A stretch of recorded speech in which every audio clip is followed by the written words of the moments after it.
vous soulignez en fait ce que vous appelez une disparité entre ce qui est dit, ce qui est dit dans les statistiques et la réalité.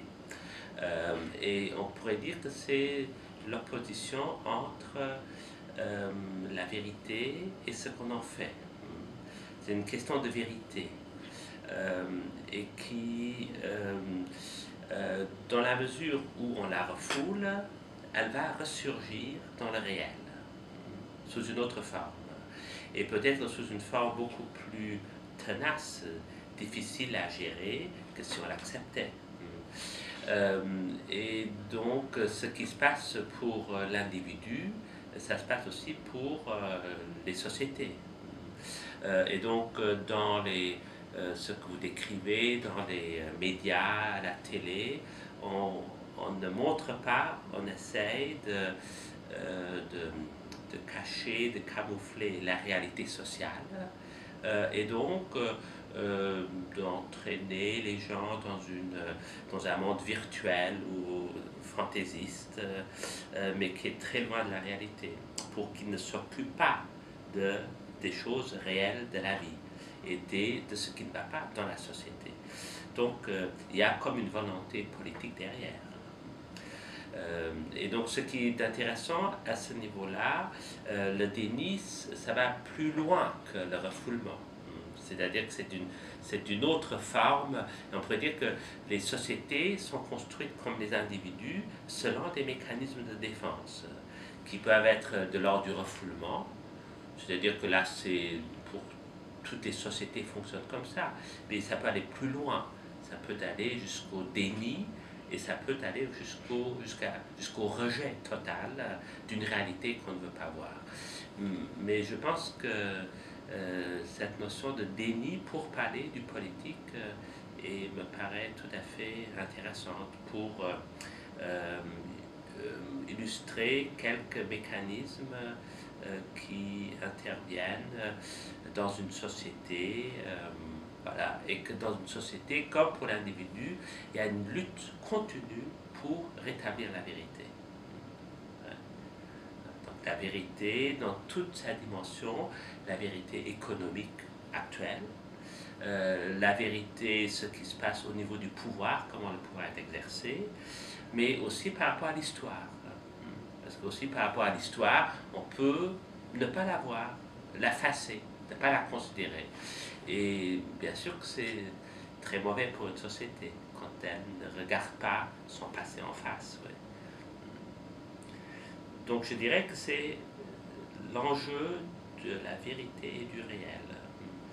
Parce que si je n'en tiens pas compte, ça va avoir des conséquences dans le réel politique. Le politique étant le réel de la société. C'est là que l'action a lieu. Et donc ça peut donner lieu à une forme de violence sociale.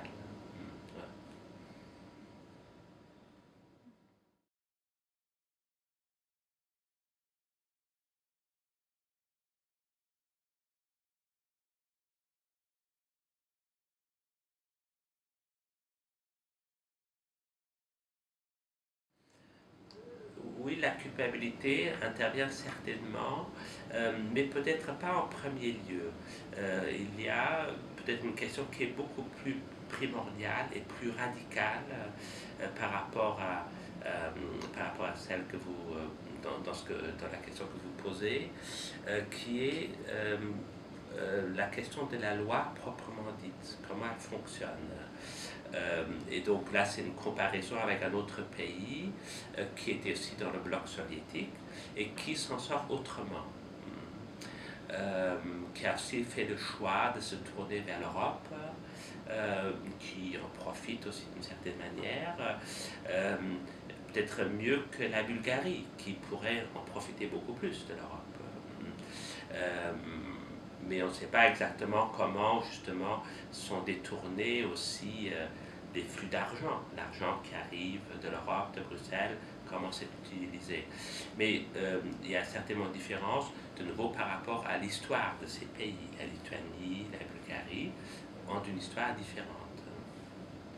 Alors, pour voir ce qui se passe, on peut établir un lien entre la loi et la vérité. C'est de nouveau, on est dans un registre qui est pas très différent, pas très éloigné de ce qui concerne la question du déni. On peut se poser la question combien de vérité supporte une société et qui est très proche de la question combien de lois supporte une société. Et par rapport à la loi, elle a différents registres, elle intervient dans différents domaines, dans différentes dimensions, qui sont le juridique, le politique, mais aussi l'éthique. Ouais. Donc, dans les trois registres, on parle de loi. Sur le plan juridique, la loi intervient pour rétablir la vérité. Il faut appliquer la loi pour rétablir la vérité. Et qu'à partir du moment où la loi fonctionne, où elle est respectée, alors on institue une dimension dans laquelle la parole est possible. On peut parler. Il y a une forme de confiance et dans laquelle la vérité peut être établie. Devant un tribunal, on va pour rétablir la vérité de ce qui s'est passé. Et donc, c'est pas très loin, même si on est dans un autre champ, sur le plan politique. C'est-à-dire qu'on peut bien sûr voter des lois et ne pas les respecter. Donc, on peut. Mais disons que c'est aussi, je pense, pour la Bulgarie, le difficile chemin vers un état de droit. Un état où la loi est respectée, où elle fonctionne, où elle correspond aussi à des critères, disons, de la démocratie, et où elle est respectée. Et à partir de ce moment-là, on institue un espace de parole, où on peut parler, où la parole compte, le mot de la personne compte. Sinon, on peut faire un jeu. C'est-à-dire que c'est souvent comme ça que les gens voient les politiques, que le monde politique fonctionne par le mensonge. On dit une chose et on fait autre chose. On sait de quelqu'un, quand il dit une chose, qu'en fait, il n'y croit pas. Et que pour cette personne-là, ça veut dire tout à fait autre chose. Et pour d'autres personnes, ça fonctionne d'une autre façon. Donc on peut parler pour justement ne pas dire la vérité.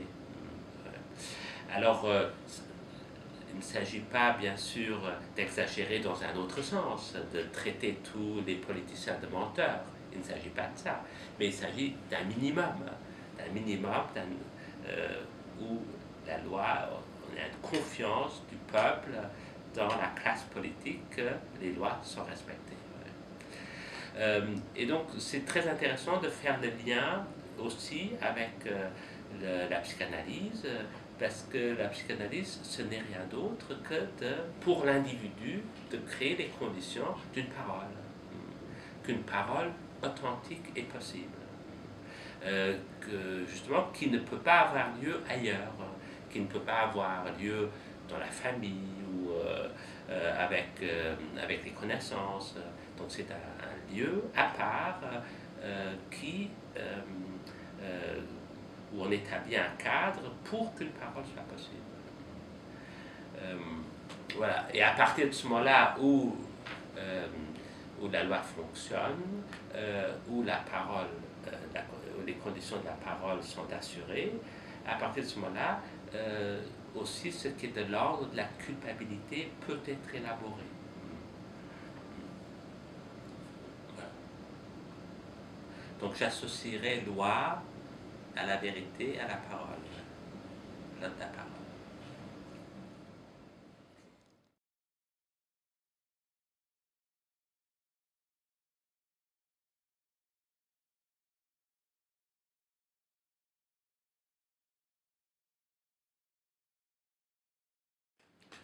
Oui, ne sais pas si on peut poser la question en ces termes, mais il est vrai qu'il y a des peuples qui se sentent menacés et qui développent des stratégies de survie que les autres ne comprennent pas ou n'acceptent pas. C'est pour ça que les Roms sont certainement en Europe, les Roms sont un symptôme de l'Europe, ça fait partie de l'histoire de l'Europe. Et donc, et en tant que tels, doivent être considérés, méritent toute notre considération pour voir ce qu'ils véhiculent aussi comme message. Et donc les Roms étaient, donc ce qui souligne aussi leur place de façon indirecte, ils étaient persécutés par les nazis au même titre que les Juifs. Donc un autre peuple qui, leur destin de cette façon-là était un peu lié, du moins par ce biais-là, aussi par ce reproche de nomadisme, qui ne s'installait nulle part, qui ne trouvait place dans aucune société. Le peuple juif était toujours menacé d'expulsion, ce qui leur est arrivé à de nombreuses reprises. Ils étaient à un moment donné expulsés d'Angleterre, à 2 reprises ils étaient exclus de France par le roi Louis, je ne sais plus lequel, Louis XI, qu'on appelle Saint-Louis. Il a expulsé les Juifs de France.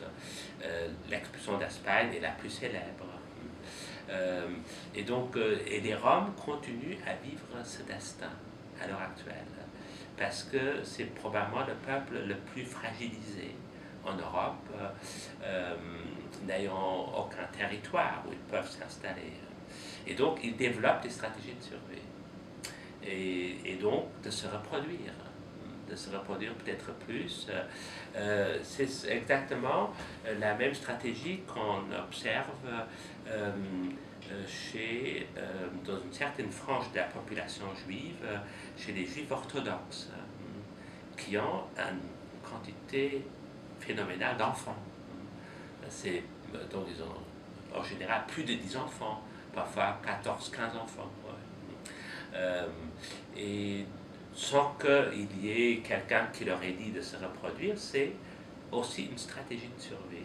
Parce que tous ces gens-là qui étudiaient les textes, qui étudiaient le Talmud, étaient en grande partie exterminés. Donc, voilà.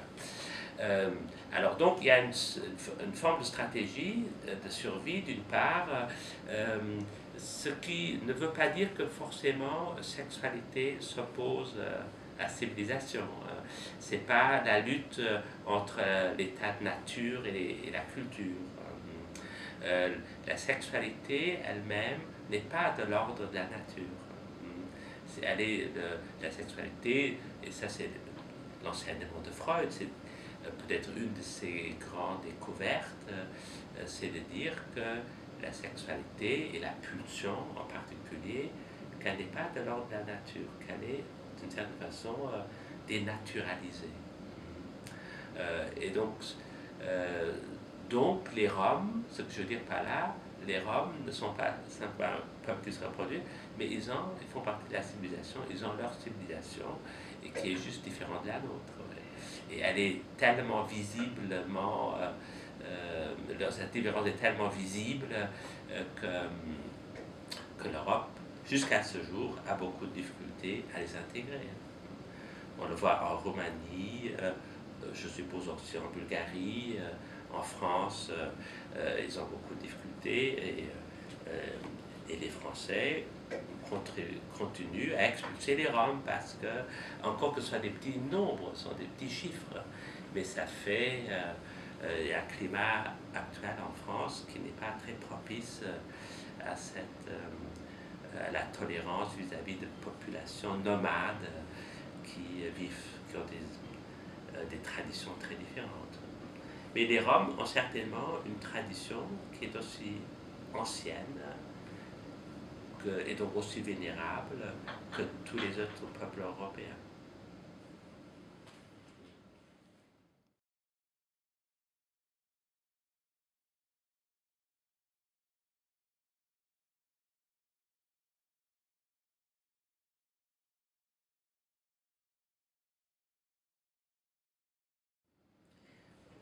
n'ai pas très bien compris ce que vous entendez par destruction narcissique.